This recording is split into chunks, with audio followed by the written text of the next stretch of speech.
Daniel capítulo 1. Essa semana, mais uma vez, ontem, especificamente, saiu mais uma reportagem da igreja, vocês viram no Extra? Saiu uma reportagem do Motoclube Pregadores do Caminho e bombou também. Aí eu não sabia, e nessa semana também saíram as frases da semana, saiu uma frase minha também no Jornal Extra.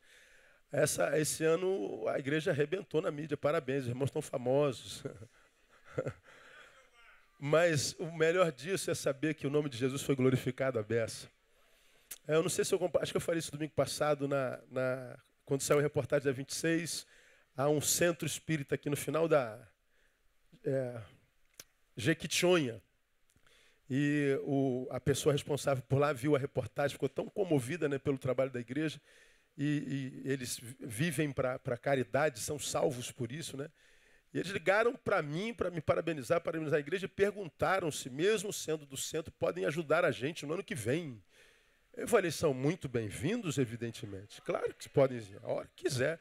Você pode ajudar a partir de já, Pode vir à igreja, pode ajudar o Instituto Casa Viva, a qualquer trabalho de solidariedade, você, a despeito da sua religião, da sua fé, se tem fé, se não tem fé, se você quer ser bênção na vida de alguém, é muito bem-vindo. Aí conversamos alguns minutos, eles falaram, me falaram que o senhor era sangue bom. Eu falei, muito obrigado. Nem todo mundo diz isso, Tem gente que diz que eu não presto, mas tudo bem. A gente ouve o que quer, Eu prefiro ouvir quem diz que eu sou sangue bom. Aleluia, glória a Deus, louvado seja o nome do Senhor. Daniel, capítulo 1. Minha secretária, cadê a água daqui? Aí. Olha aí. É a segunda hoje.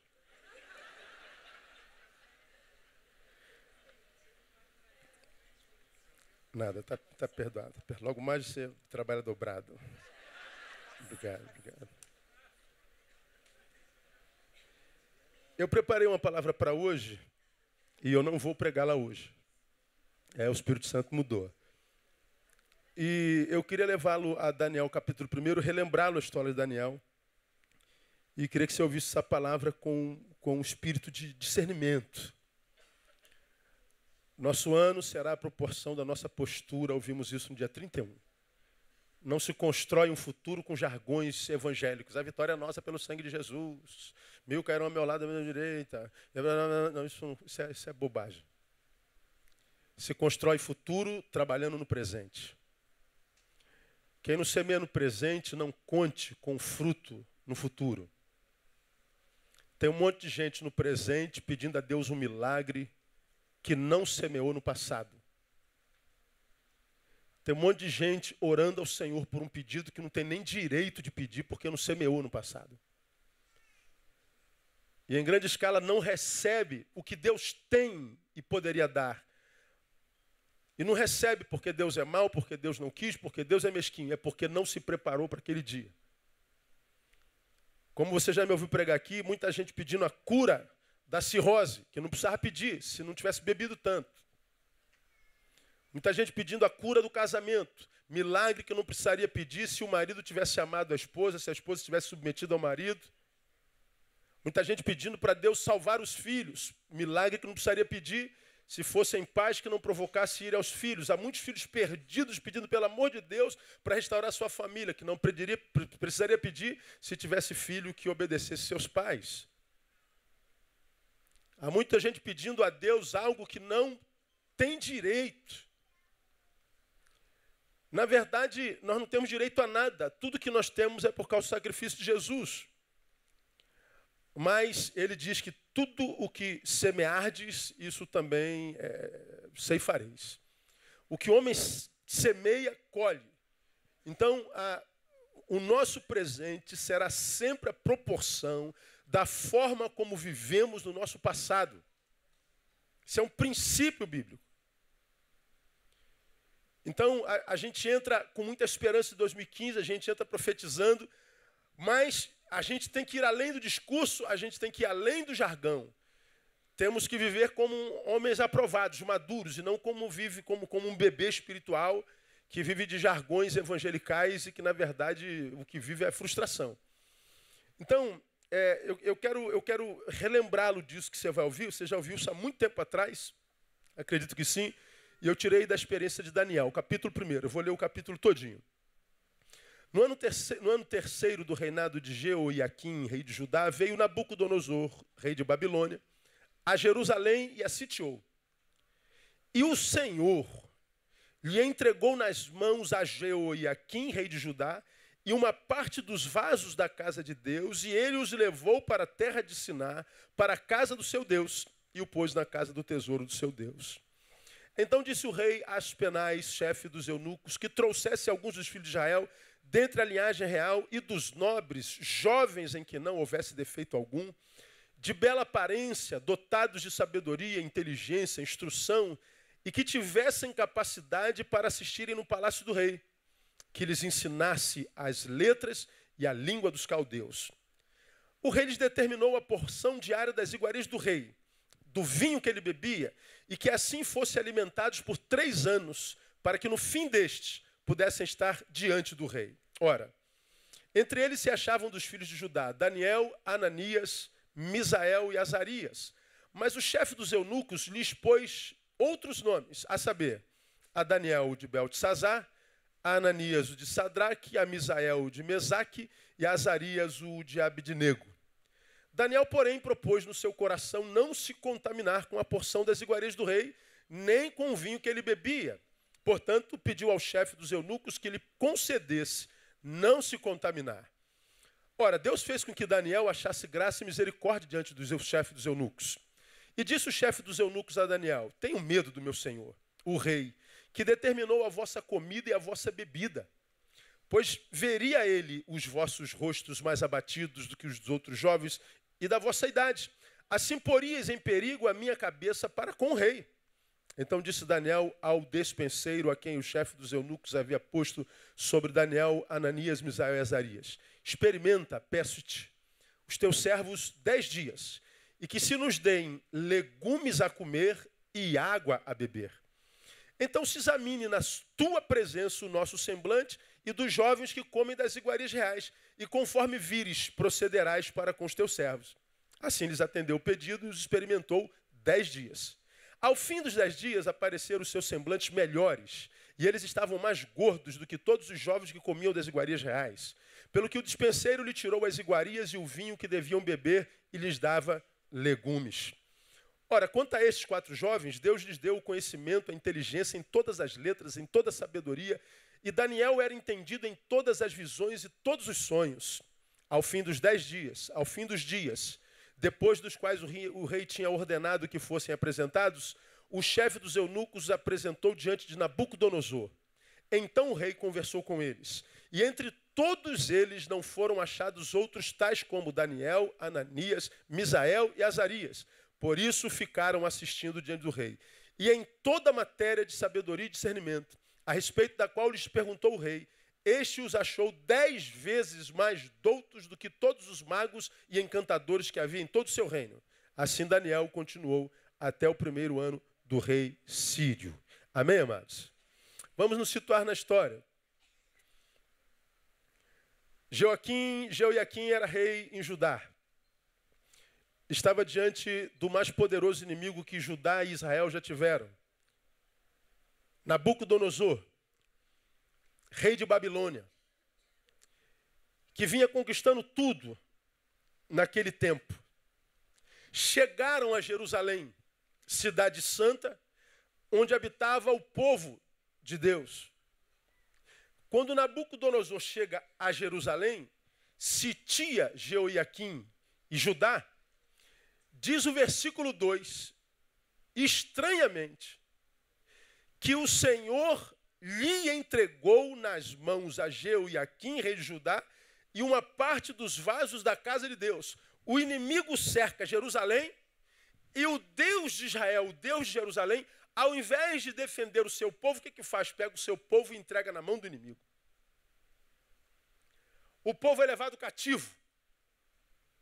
Lá, o rei diz assim ao seu escudeiro: arrume 10 jovens, os mais bonitos, mais saudáveis, mais inteligentes. Traga-os para as dependências do castelo, onde habita o rei, tire-os do meio dos escravos, porque todos os outros serviriam como escravos, e dê esses 10 meninos a melhor comida, a que eu como, a melhor bebida, a que eu bebo. E alimente-os durante 3 anos, para que ao final de 3 anos eles estejam robustos, saudáveis, mais inteligentes, e eles fiquem me servindo particularmente, pessoalmente aqui no castelo. Ele vai lá, escolhe os homens, e lá entre os homens tinha esses 4. Entre os 4, Daniel, e Daniel diz assim: eu gostaria de pedir um favor ao Senhor. Eu não quero comer das iguarias do rei. Eu não quero beber do vinho do rei. Como quem é solidário ao seu povo, meu povo está sofrendo, meu povo está cativo, meu povo está excluído, meu povo está sendo oprimido, o meu povo, a minha família. Eu não quero, sabendo da realidade da minha geração, do meu povo, comer o melhor que tem na mesa do rei. Eu lhe peço, me dê legume e água. Eu não quero comida de rei, eu não quero sentar à mesa do rei, eu não quero a bebida do rei, eu não quero a glória do rei, eu quero legume e água. Aspenaz diz assim: cara, mas se eu fizer isso para você, embora tenha gostado de você, ao longo de 3 anos vocês vão estar magrinhos, vocês vão estar raquíticos. O rei vai perguntar por que vocês estão assim, quem vai pagar sou eu. Ele falou: não, eu te garanto que não vai ser assim. Nos alimente, faça um teste por 10 dias, nos dê legume e água. E alimente todos os outros com a melhor comida que há no reinado. E depois de 10 dias, se a gente estiver mais magro, então a gente nos obriga a comer o que o rei come. Vamos fazer um teste de 10 dias? Ah, tudo bem. Depois dos 10 dias, os 4 que comeram legume e água estavam mais robustos, mais saudáveis, viçosos, gordos, do que aqueles que comeram a melhor comida do rei. E aí o funcionário lá do rei diz assim: então tá bom, vou deixar vocês durante esses 3 anos comendo legume e água. E durante 3 anos comeram legume e água. No final dos 3 anos, diz o texto que eles eram os mais esbeltos, os mais belos, os mais bonitos, os mais saudáveis. E diz que Deus os abençoou com toda sorte de inteligência, de ciência e saber. E não havia no reino ninguém que se comparasse a esses 4 meninos que se alimentaram de legume e água durante 3 anos.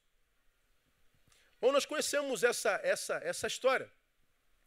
E essa história é uma história da qual a gente pode se desvencilhar facilmente, porque a gente ouve a história de 4 meninos que, a despeito de terem comido legume e bebido água, eles ascenderam, foram honrados, inclusive, diante do seu inimigo. Mas nós temos uma tendência equivocada de, quando nós estamos diante da vitória ou da ascensão pessoal, quando nós estamos bem, nós somos tendentes a nos esquecermos de quem está mal. Quando eu vou bem, eu me esqueço de todo o que não é eu e está mal. Em história assim também, nós poderíamos ler essa história e no final dissermos assim: aleluia, glória a Deus. Se aqui fosse uma igreja daquelas pentecostais do fogo puro, e Daniel foi honrado e todo mundo ia dar glória a Deus, aleluia e tal. Mas a despeito da honra de Daniel, de Sadraque, Abdinego, Mesaque, a despeito da honra, da sabedoria, da glória que esses meninos alcançaram diante do rei, ainda assim seu povo estava escravo. Ainda assim seu povo passava fome. Ainda assim todos os 4 estavam privados do pai e da mãe, talvez da esposa e filhos, se houvesse. Ainda assim, ainda que em glória, eles estavam longe da sua geografia, longe do seu povo, longe da sua identidade. Então, se há motivo para que nos alegremos com os 4, há muito mais motivo para que choremos com todo um povo cativo. E foi exatamente isso, na minha concepção, o que de mais lindo Deus achou em Daniel. Daniel, no meio da calamidade, no meio da adversidade, no meio da privação, no meio da dor, no meio da humilhação, no meio da perplexidade, por que Deus entregou o seu povo na mão do seu pior inimigo, diante da perplexidade que vivia naquele instante, ele é honrado, mas ele abre mão da honra por solidariedade à sua gente. Então, o milagre maior acontecido na vida de Daniel e seus amigos não foi ter encontrado honra diante do rei, foi, a despeito da honra diante do rei, não ter perdido a solidariedade para com a sua gente. Esse é o grande milagre. Não é estar sentado à mesa do rei, o que a maioria dos crentes, principalmente das prosperidade, buscam hoje. A glória não está no lugar onde ele está, mas saber que no lugar onde ele está, ele não se corrompeu. Ele não abriu mão das suas origens, ele não se esqueceu de onde veio. Ele está aqui cheio de razão pessoal para sorrir, mas ainda assim não sorria, porque ele tinha lágrimas no coração por causa da ligação que ele tinha com o seu povo, com a sua gente. Ele está dizendo, eu estou vivendo uma vitória mentirosa, porque não há vitória que venha de Deus que me faça bem, mas que esse bem que me foi feito não seja esparramado na vida de alguém. Eu não posso celebrar uma vitória que é só minha.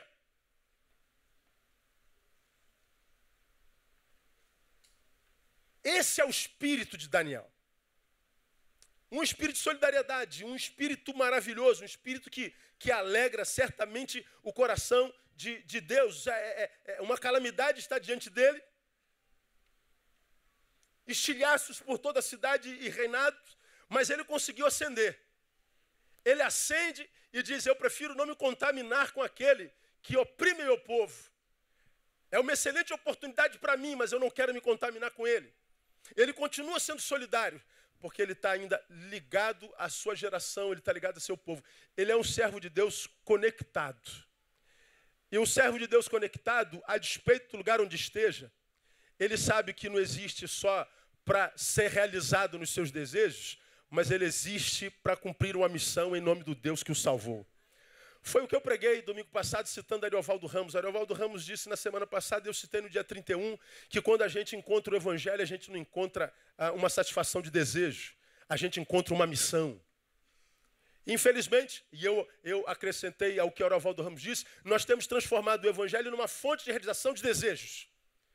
Nós nos encontramos no Evangelho e jogamos diante de Deus os nossos desejos, os nossos planos, os nossos projetos. E quase sempre os nossos projetos são só nossos. De mais ninguém. Geralmente os nossos desejos são só nossos. Nós nunca, ou quase nunca, é claro que eu não estou falando em totalidade, mas em maioria quase que plena. Maioria plena não é totalidade. A maioria de nós nos apresentamos diante de Deus com a nossa lista de pedidos e jogamos diante dele, diante do Evangelho, e dizemos, satisfaz o nosso desejo. E aí, nós somos ensinados em muitas igrejas que basta jogar uma moedinha na fonte do desejo, né? Dá uma ofertinha e na fonte dos desejos, os teus desejos são realizados. Só que no Evangelho a gente não encontra uma fonte de realização de desejos, a gente encontra uma missão. Quem encontra uma missão achou uma razão para viver, descobriu para o que nasceu. A gente não encontra felicidade na vida quando o nosso desejo é realizado, porque por mais que desejos sejam realizados em nós, nunca, em hipótese alguma, teremos nossos desejos realizados todos. Nós somos um ser que tem um buraco dentro, que não há nada que a gente jogue dentro que seja suficiente para tapá-lo. O que nós precisamos é de significância. O que nós precisamos é de utilidade. O que nós precisamos é vencer, como eu tenho pregado esses anos todos, a inércia. É saber que eu sou parte do plano de Deus e que eu posso ser útil a um Deus que não precisa de mim. Acordar todo dia e não ter o que fazer deve ser agonizante, agoniante. Acordar e não ter aonde ir. Acordar e não ter obrigação, não ter nada escrito na agenda. Acordar e saber que você não tem função no dia, no caminho. Isso é bom por um tempo. Porque, como eu já falei, a gente precisa parar um tempo para poder fazer por muito tempo. E por que a gente precisa fazer? Porque é no fazer que a gente encontra significância. Para que serve um padeiro que não faz pão? Para que serve um pedreiro que não faz muros? Para que serve um professor que não dá aula? Para que serve um enfermeiro que não cuida? Ora, fazer aquilo para o que nascemos é fazer valer a pena o fato de ter nascido. Porque se eu não faço aquilo para o que eu nasci, nascer terá sido um castigo. Por Por que você acha que tem tanto suicídio? Por que você acha que tem tanta gente que diz que a vida não presta, que a vida não vale nada? Simples. Porque a sua vida não é ponte de lugar algum a qualquer lugar. A nossa vida só encontra sentido, você já ouviu isso em algum lugar, quando a gente ajuda a dar sentido à vida de alguém. É esse espírito que eu tenho pedido a Deus para nós nesse ano. O espírito de Daniel. Irmãos, eu rodo o Brasil inteiro. E converso com meus colegas pastores. Dá pena. É difícil achar um colega saudável. É impressionante como as emoções estão no lixo, a família está acabada, como o câncer nos está carcomendo, como a depressão, como a angústia, como as brigas internas adoecem a alma, como a esposa está feia, como a vida se lhes fugiu. Como eu tenho empregado esse Brasil afora, você já me viu pregando aqui, não há um lugar nesse país onde a gente esteja que em conversando sobre a igreja evangélica, alguém diga assim, cara, que bênção é a igreja evangélica brasileira nesse tempo. Que bênção é ver no que a igreja evangélica se transformou. Que orgulho é ligar a televisão e ver os programas evangélicos. Que bom ver a união dos pastores da televisão. Como o Macedo ajuda o Valdomiro. Como o Valdomiro fala bem do RR, como o RRR é parceiro do Malafaia, como esses são amigos, como é bonito ver essa amizade. Um querendo comer o fígado do outro. Eles dão imagem à igreja evangélica brasileira e a imagem que a igreja tem no Brasil é terrível. Os maus testemunhos em todo canto, na televisão ou fora dela. Se não mau testemunho, igrejas pecadoras. Pecadoras porque aquele que sabe fazer o bem e não faz, comete pecado. Quando a igreja existe para si mesmo, não para a cidade. Quando a igreja existe para si mesmo e não para a sua rua. Quando a igreja existe para si mesmo e não para o seu bairro. Essa igreja é uma igreja pecadora porque ela pode fazer o bem e não faz, a não ser a si mesma. Pecadora porque, como você tem aprendido aqui, diz possuir uma fé, mas o único beneficiário dela é ele mesmo. A maior questão da sociedade brasileira a respeito da igreja é: para que igreja existe? Igreja evangélica serve para quê? Qual é a utilidade dela nessa nação? E por que essa questão pulula o imaginário da sociedade contemporânea? Porque nós estamos retirados para nós, sentados à mesa do rei, completamente em grande escala, desconectado da realidade da nossa nação, que vive um dos piores momentos da sua história. Irmãos, as previsões da economia brasileira para esse ano são sinistras. Começamos o ano, já aumentou tudo. Alguns direitos do trabalhador já estão sendo tirados. Nossa presidente, por quem a gente tem que orar e não amaldiçoar, não tem mais a maioria no Congresso. O mundo está em chamas, guerra por todos os lados, dores, agonias. A sociedade composta por sujeitos acometidos por toda sorte de adoecimento. É uma loucura ver, por exemplo, como eu falei aqui no domingo retrasado, quanta gente esquecendo seu filho dentro do carro. Pode uma mãe esquecer-se do seu filho? Pode. E está virando comum.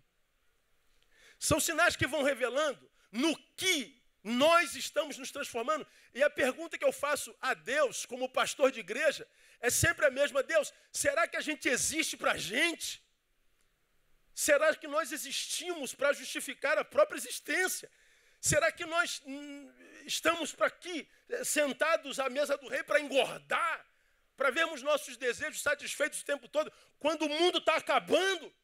Não, a gente sabe que a gente não existe para isso. Nós vivemos uma calamidade, irmãos. A dor dos nossos irmãos nos diz respeito. A agonia dos desesperados é uma agonia que deve nos tocar. A solidariedade, ela deve ser a marca do cristão. O amor ao próximo como algo tão importante como o amor que nós temos por Deus, porque ele diz que amá-lo é o primeiro mandamento, mas amar ao próximo é o segundo e tão importante quanto ele. Isso precisa calar no nosso coração em 2015, para que nós não nos retiremos para nós, nos assentemos à mesa do rei, comamos o seu melhor vinho, a sua melhor comida, e ainda assim, no final, nós sejamos reprovados. Eu tenho dito ao Senhor Deus, eu prefiro legume e água, mas eu quero chegar no final aprovado pelo Senhor no nome de Jesus. Esse é o meu sonho para esse ano. Chegar no final, quiçá, com legume e água, mas se for o legume e água de Deus, vai gerar saúde na sua vida. Aliás, na prática, muitos de nós precisávamos muito comer legume e água por algum tempo, amém ou não? Pergunta a alguém que está do seu lado, você deveria comer legume e água só por algum tempo?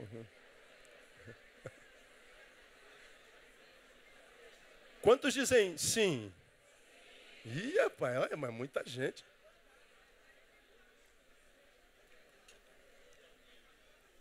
Mas coma o legume do sacolão, porque o de Deus engorda, você viu, né?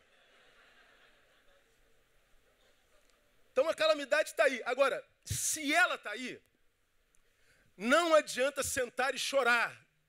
Não adianta tentar ser o garoto que dá recado para Deus, porque Deus sabe. Ele sabe.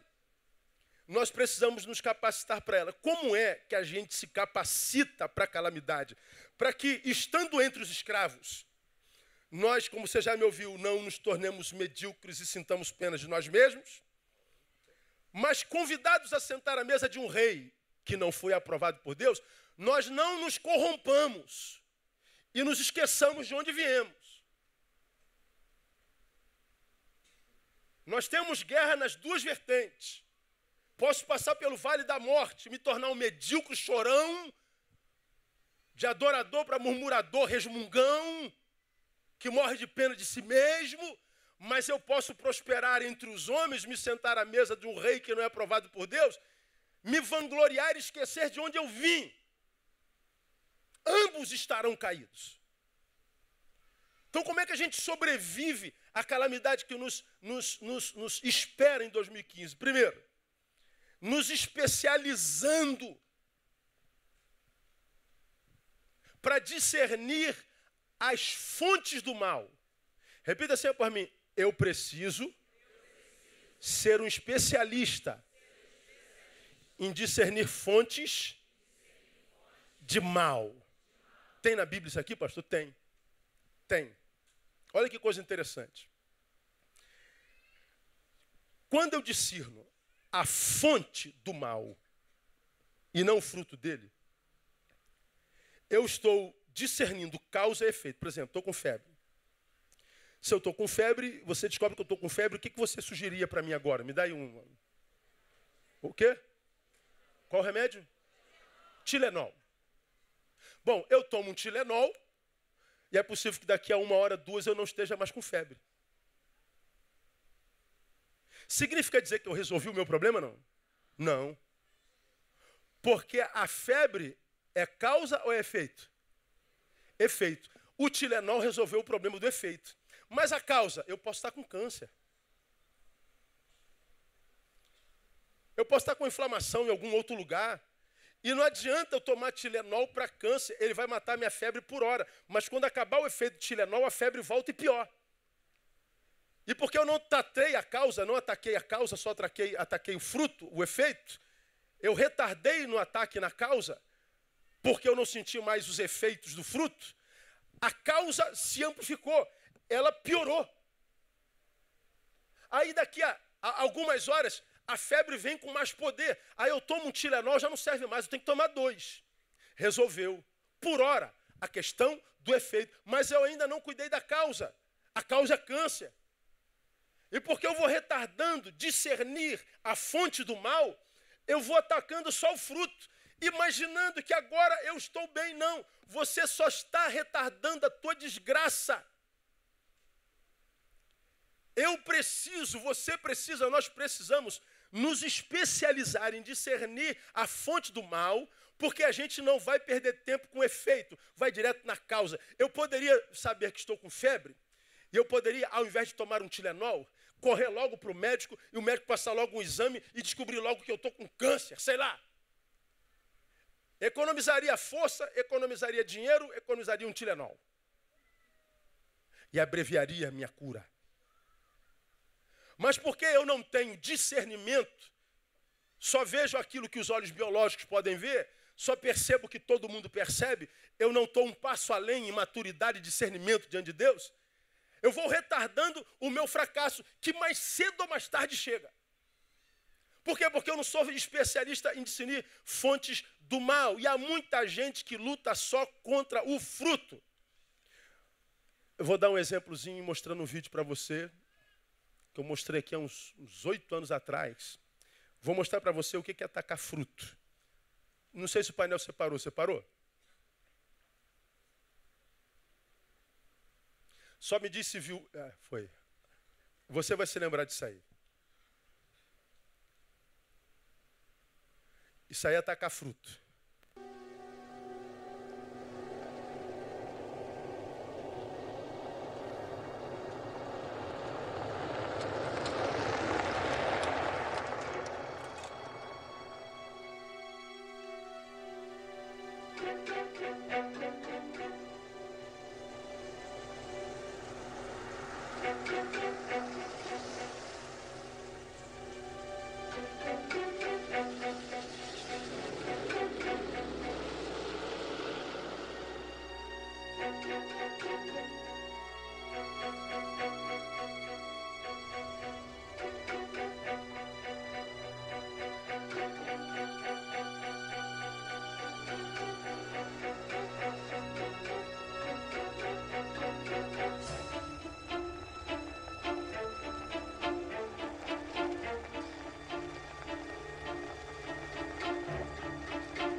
Come on, give me a break.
Pronto.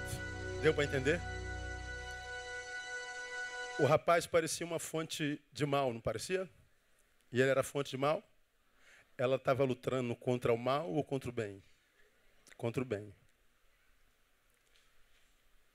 Ela não soube discernir fonte de mal. É evidente, qualquer um de nós naquele carro.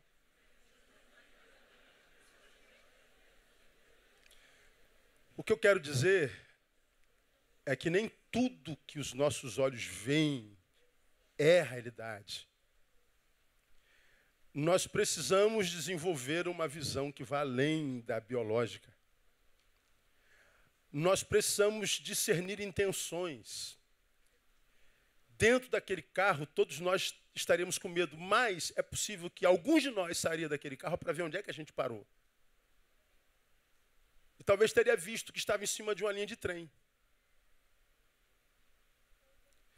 Ela se acomodou no seu conforto, numa noite escura, no meio de um lugar ermo, como quem se assenta à mesa do rei, vou esperar amanhecer. Ela não saiu para discernir, ela não saiu para julgar, ela não se inteirou. E acabou quase fazendo mal a alguém que fez o maior bem que toda a vida dela já teve. Porque ela não soube discernir o que era mal. Por que eu estou falando que a gente precisa desenvolver a capacidade de discernir a origem do mal?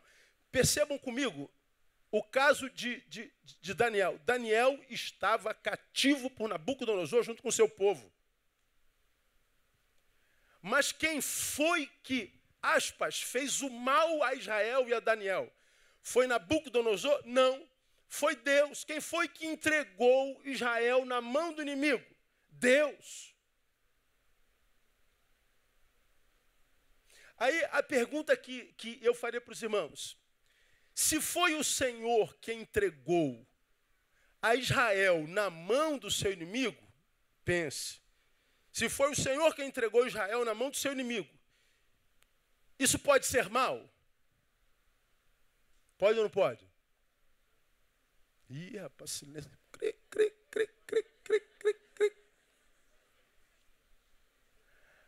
Bom, por que o silêncio e a dúvida foi estabelecida? Por quê? Porque a fonte é o bem, mas a ação é o mal. É uma árvore boa dando fruto mal. Como é que pode isso, pastor? Pois é, eu posso atacar o mal sem discernir a fonte.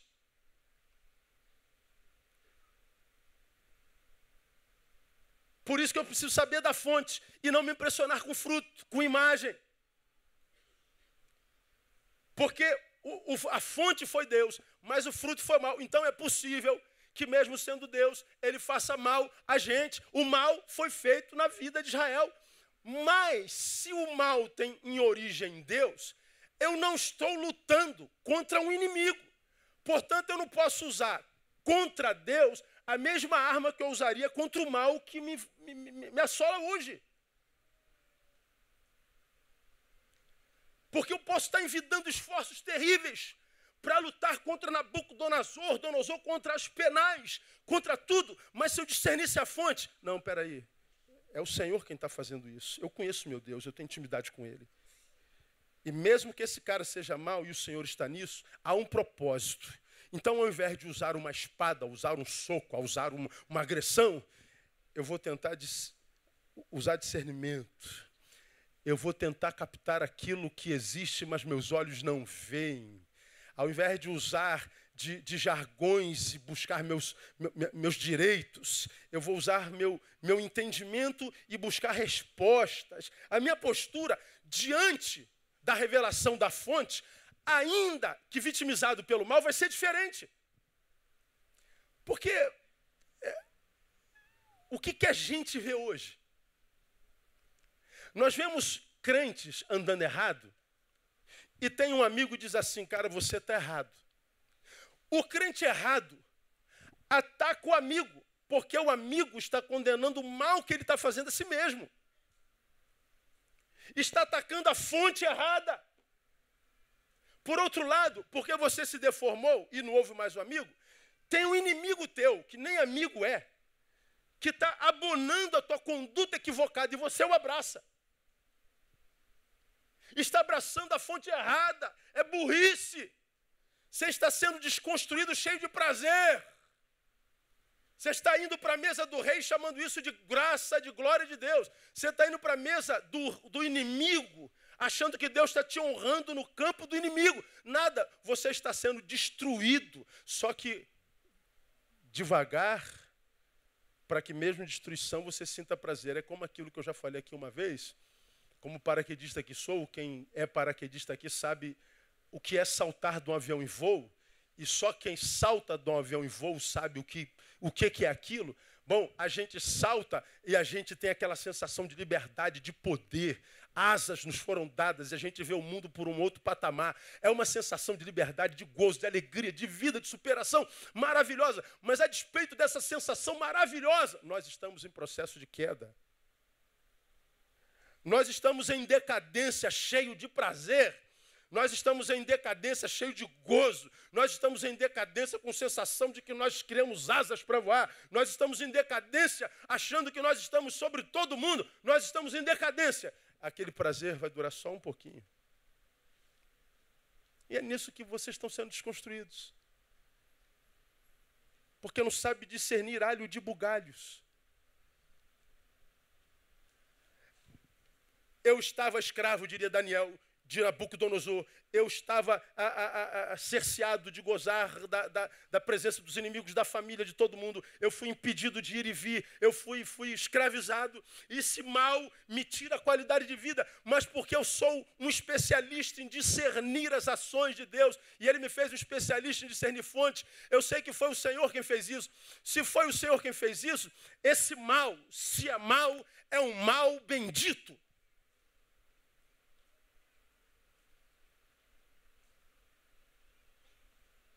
Mas existe uma outra coisa que a gente precisa para vencer na calamidade. Nós precisamos nos especializar para discernir a origem do bem. Primeiro, a origem do mal foi Deus. Agora, lá, escravizado, vem uma proposta.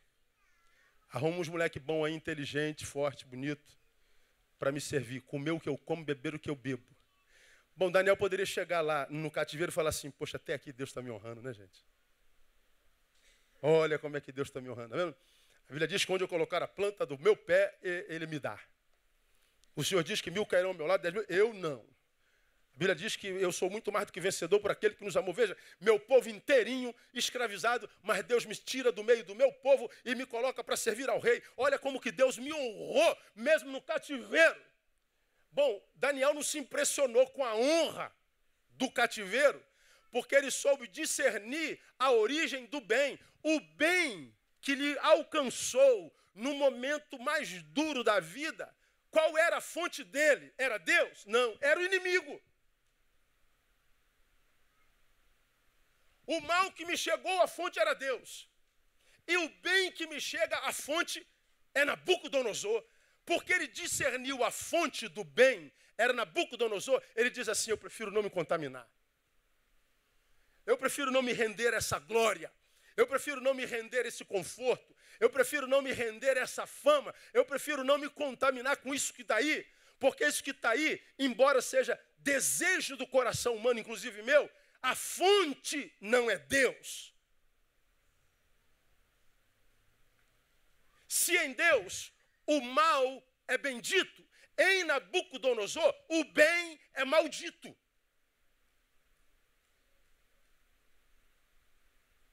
Então nem tudo de ruim que acontece conosco é mal e nem tudo que é bom é bom. Nem tudo que acontece a nós enquanto adversidade é obra do diabo, pode ser de Deus, e nem tudo que acontece conosco em termos de prosperidade é Deus, pode ser Nabucodonosor. Agora, quem é, irmão, que continua sendo quem é, continua sendo honrado por Deus, continua sendo alvo da aprovação de Deus, é aquele que sabe discernir as fontes do bem, é aquele que sabe discernir as fontes do mal, é aquele que não se impressiona com o agora tão somente, é aquele que não se impressiona com efeitos, com frutos, é aquele que não se vende para fruto algum. Por quê? Porque ele tem uma missão, ele existe para honrar o nome do seu Senhor. Acabei de citar Jó. Então acredita, minha ovelha, você vai entrar em 2015, você vai ver portas sendo abertas para você, com todas as iguarias do rei. Mas antes de você entrar nessa porta e cair de boca, tenta discernir de onde está vindo isso. Porque se você perceber que isso tudo não vem de Deus, escolha o legume e a água. Escolha a adversidade. Deus vai honrar você. No final, é você quem ganha. A Bíblia diz que melhor é o fim das coisas. Mas vocês também encontrarão em 2015 portas sendo fechadas, batendo na cara. Vocês vão ver abandono, vocês vão ver deserto, vocês vão ver vale de sombra da morte. Mas não se impressionem, porque até de vale da sombra da morte, Ele é Senhor. E é exatamente lá que aquele que é nosso pastor não nos falta, porque Ele é o pastor do vale da sombra da morte. Discernimento. Precisamos nos tornar especialistas. Você, minha irmãzinha, que está aqui subindo pelas paredes atrás de um homem. Vão aparecer príncipes no teu caminho, que vão ter aparência de anjo, mas que vão ser demônios disfarçados. E que você vai achar que valeu a pena. E vai valer a pena. Vai valer a pena mesmo. Porque o Senhor caprichou. É um demônio. Mas você está tão centrado em si mesmo, nos seus desejos e necessidades, que você se esquece das fontes. E aí entra no relacionamento que vai te adoecer mais ainda. E vai te deformar de tal forma que quando o homem de Deus chegar, ele nem vai te reconhecer. Serve para os homens também. Quem está entendendo o que eu estou pregando? Eu estou entendendo, pastor. Essa palavra é grave, irmão. Você vai encontrar amigos, gente boa, sangue bom. Mas ele vai com palavras desconstruindo o que Deus já construiu em você. Ele vai desconstruindo imagens de pessoas fonte na tua vida. Gente que te alimentou, te ajudou a ser quem você é. E ele vai desconstruindo as tuas fontes. Porque ele fala bem, porque ele é simpático, porque ela é simpática, porque ela paga tuas contas, porque ela parece ser de Deus, mas ela está tapando os teus poços. E se não tiver discernimento, vai ser uma presa fácil. Temos que saber discernir não só o mal e o bem, mas as fontes deles, porque em Deus o mal é bendito, mas em Nabucodonosor o bem é maldito. É melhor o legume e a água de Deus do que os manjares do rei. É assim que a gente vence no tempo da calamidade. Quem são os que vencem no tempo da calamidade? Termino. São os que não abrem mão do fim por não suportarem a realidade do meio. Os que vencem são os que não abrem mão do fim por não suportarem a realidade do meio. No versículo 15, você vê dito assim: ao fim de 10 dias, apareceram os seus semblantes melhores, e eles estavam mais gordos do que todos os jovens que comiam das iguarias do rei. Ao fim de, depois de 3 anos, eles estavam muito melhores do que aqueles que comeram tudo que era do rei. Ou seja, bom, eu hoje tenho legume e água, mas eu estou focado no final de 3 anos.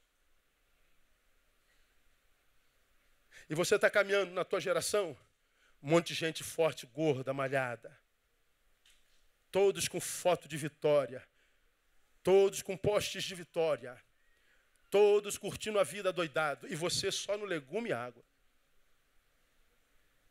Todo mundo curtindo a vida doidado. E você só no deserto com legume e água. Aí o que acontece com os crentes que vão ficando pelo caminho? Por causa do meio, abrem mão do fim. Não abra mão do que você tem, ou que Deus tem para você lá na frente, por causa do que você está vivendo agora.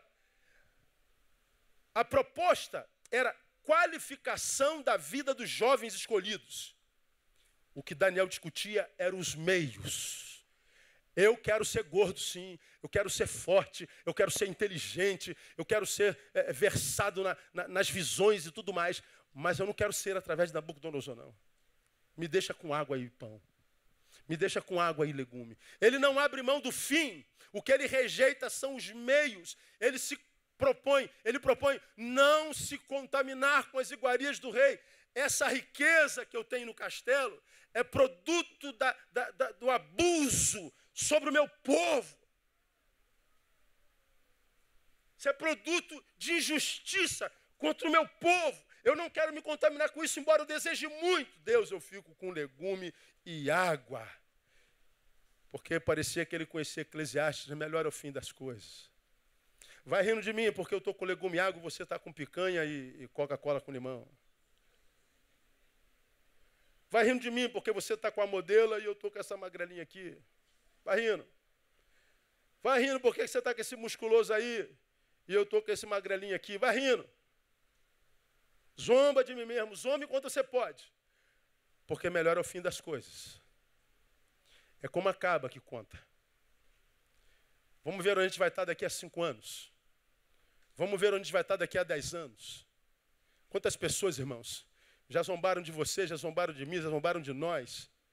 Falam tudo o que querem, deixam de falar. E vão jogando praga, maldição, produto de inveja. E vão fazendo tudo o que querem. Onde estão? Aonde estão? E Deus nos tem honrado ao longo desses anos todos como igreja nesse lugar, no nome de Jesus.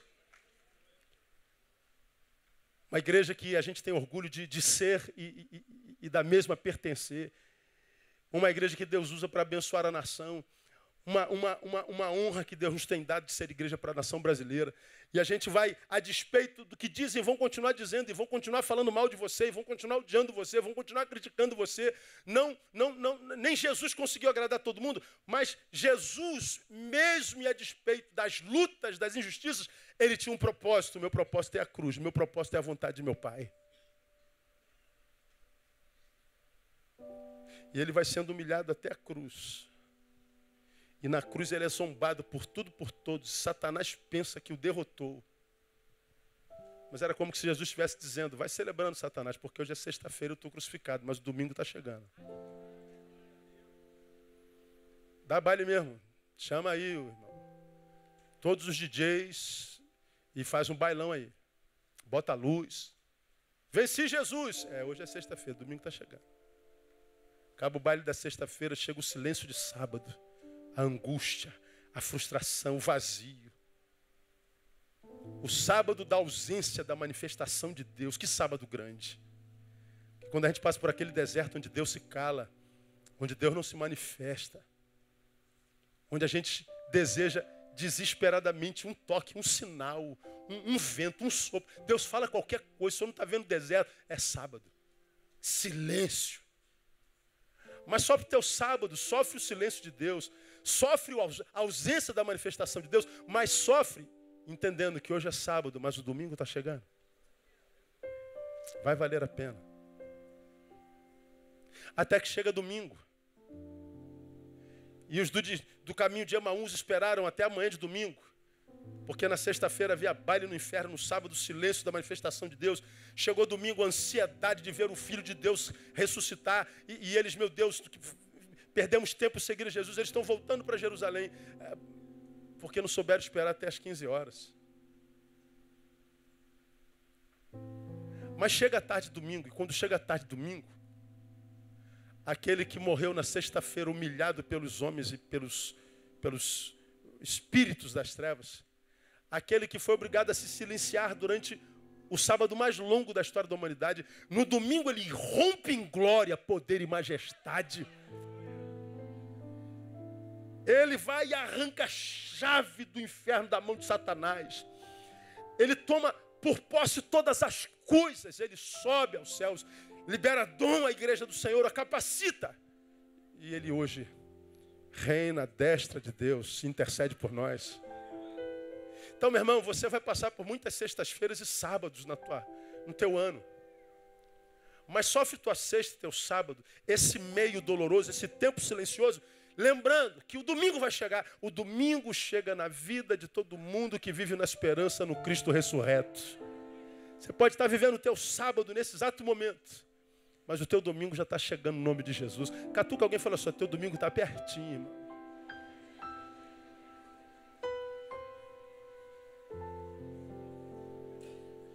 Eu tenho dito ao Senhor, nas minhas anotações para 2015, nos meus alvos para 2015, eu tenho dito, Senhor, eu não vou abrir mão do domingo por causa de sexta e sábado nenhum. Me capacita, Deus, para discernir as fontes. Quando chegar aquela pessoa perto de mim, me dá um abraço apaixonado e dizer, meu pastor amado, me dê capacidade para saber se essa fonte é tua, ou se dentro daquela voz, daquele corpo tem uma inveja maldita, tem uma intenção contrária. Mas me ajuda a discernir naquela pessoa que nunca me deu um abraço na vida, nunca chegou perto de mim porque treme. Mas me permita olhar nos seus olhos e discernir o seu amor, a sua parceria, Deus. Me ajuda, ó Deus, a discernir quando chegar aquele empresário generoso. Eu tenho 1 milhão para o Instituto Casa Viva, mas assina um chequinho, um recibo de 1,5 milhão. Me ajuda a discernir o espírito desse maldito, mas me ajuda a receber com gratidão aquela irmãzinha que vem dar R$10, mas que está dando o melhor que tem com o seu coração. E me ajuda a recompensá-la com o meu abraço, com o meu carinho, com o meu obrigado. Ó Deus, me ajuda a não me impressionar com os frutos, nem de maldade, nem de bondade. Me dê capacidade para discernir fonte, porque só discernindo fonte a gente chega ao final com glória. Porque senão, meu irmão, você é mais um que vai entrar na fila dos que estão ficando pelo caminho. O número vai ser cada vez maior. Frequente. É só você olhar para o lado no início do ano. Chega no meio do ano, procura para você ver se vai estar aí. Vão ficando. E o culpado é sempre quem está do lado de fora dele. Nunca o espelho. Só o que está do lado do espelho. Nunca o espelho. Sempre. Bom, independente de quem seja o culpado, se ficou pelo caminho, irmão, foi desconstruído. Eu não quero saber de achar culpados, eu quero permanecer no caminho. Eu queria muito que nesse caminho chamado 2015 vocês estivessem comigo. E que como nós estamos juntos há 22 anos, nós caminhamos por quantos anos o Senhor nos permitir. Mas desde que nós caminhemos em vitória, mas sem se esquecer dos nossos irmãos que não estão nela. Que nós prosperemos, mas sem esquecer daqueles que não têm a bênção da prosperidade. Que nós nos assentemos à mesa do Rei dos Reis. E ainda que haja nessa mesa legume e água, comemos com gratidão. E não nos esqueçamos de gente que nem legume tem. Que nós sejamos fortalecidos na fé, mas uma fé que não faça de mim e de você os únicos beneficiários dela, mas que faça de nós canais. Porque os dias que nos esperam serão dias difíceis. Mas e daí? Se o nosso general é Cristo. Os inimigos que vamos enfrentar esse ano são poderosos. E daí? Se nós estamos alistados no exército de Deus. E o nosso general é Jeová de Sebaô. Há muitos traidores entre nós. E daí? Se quem separa joio e trigo é Ele mesmo. O que nós temos que fazer não é nos preocupar com traidores. Com o joio. O que a gente tem que fazer é trabalhar para que a gente continue trigo. A nossa luta, irmão, é para que a gente lute para que permanecemos um daqueles 2 ou 3 que ainda se reúnem em nome de Jesus de Nazaré. Porque são 2 ou 3, é minoria sempre. Faça parte dessa minoria. Digam o que disserem de você, façam o que fizerem. Sinta a dor, independente do poder do mal que chegue, discerna. Porque é no discernimento que a gente encontra permanência. Quero encontrá-los todos, se não todos, a maioria de vocês, dia 31 de dezembro de 2015. E que a gente olhe para trás e diga assim, mais uma vez, Senhor, nosso ano está marcado pela Tua presença e pela Tua manifestação. Obrigado, porque o Senhor é bom e a Sua misericórdia dura para sempre. Vamos aplaudi-lo forte.